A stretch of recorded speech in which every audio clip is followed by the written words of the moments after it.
Depuis 1977, deux sondes spatiales voyagent loin, très loin. Leur nom, Voyageur 1 et Voyageur 2. Leur mission initiale, explorer les planètes géantes du système solaire. Leur mission aujourd'hui, repousser les limites de l'exploration humaine dans l'espace interstellaire. En 2025, elles sont toujours actives.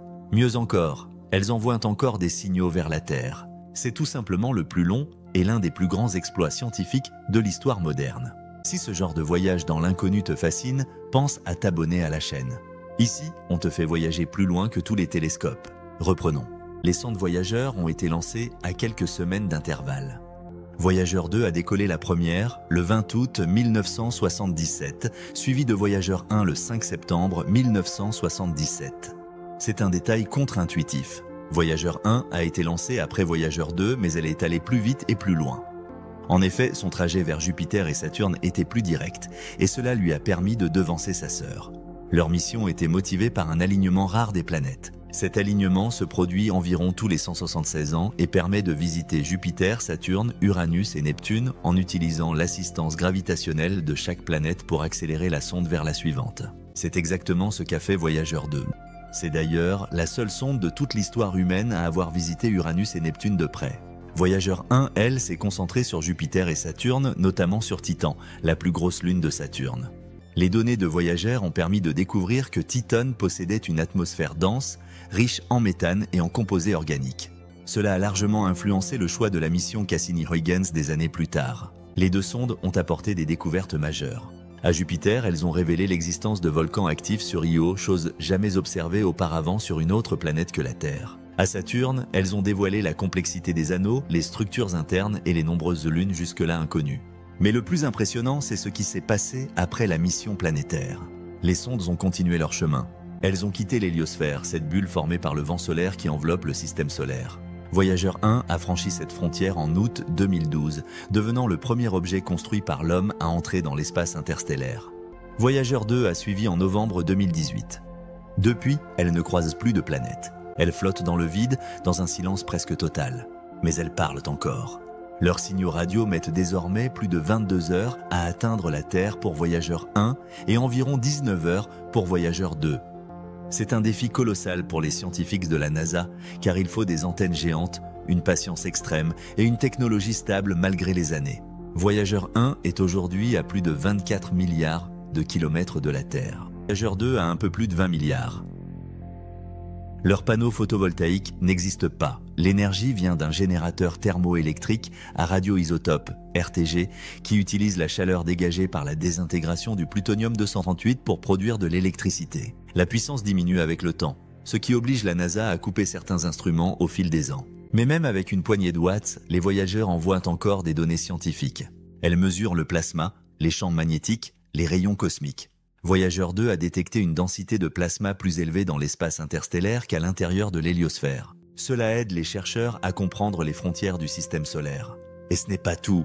À bord de chaque sonde, un objet mythique, le disque d'or. Imaginé par Carl Sagan et son équipe, ce disque en cuivre plaqué or contient des sons, des images, des extraits musicaux et des messages dans 55 langues. Le but ? Servir de bouteille à la mer cosmique.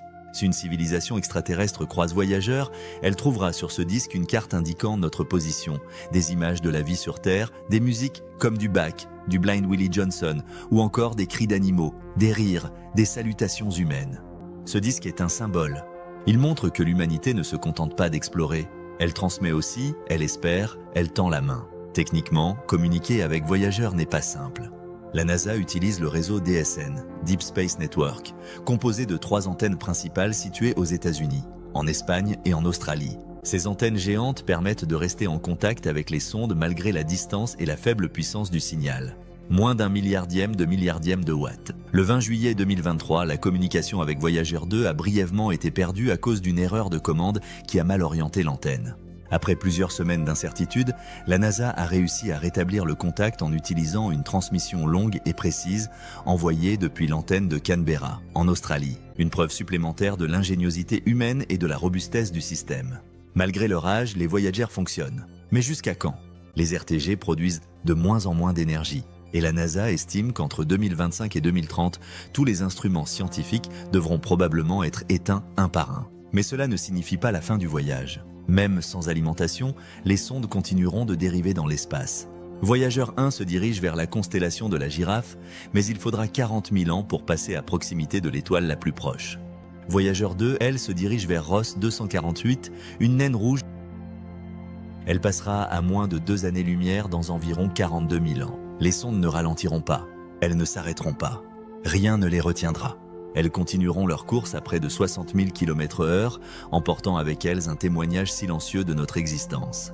Elles deviendront, en quelque sorte, les premières archives de l'humanité à quitter le système solaire. Leur simple existence est un exploit technique, scientifique, mais aussi philosophique. Voyageur représente l'audace de l'exploration, la curiosité humaine, la volonté d'aller au-delà du connu. Même si personne ne les retrouve jamais, elles témoignent de notre soif de comprendre et d'aller plus loin. D'un point de vue scientifique, les données qu'elles ont envoyées restent précieuses.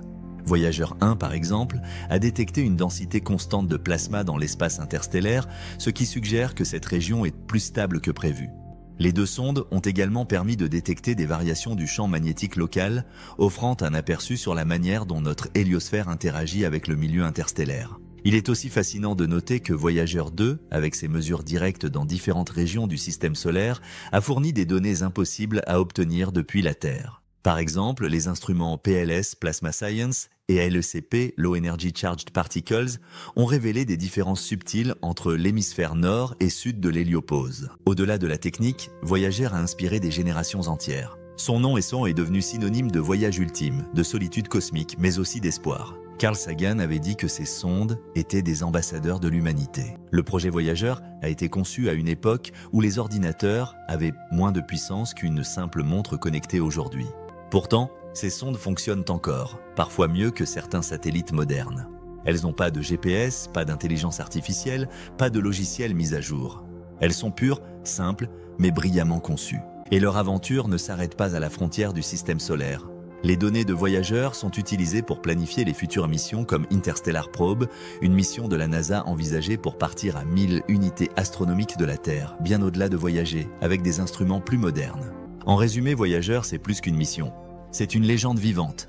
Chaque fois que tu lèves les yeux vers le ciel, rappelle-toi que là-bas, au-delà de Neptune, 2 messagers de l'humanité continuent de filer à toute vitesse dans la nuit cosmique. Et leur signal, aussi faible soit-il, continue de dire une chose. Nous étions là.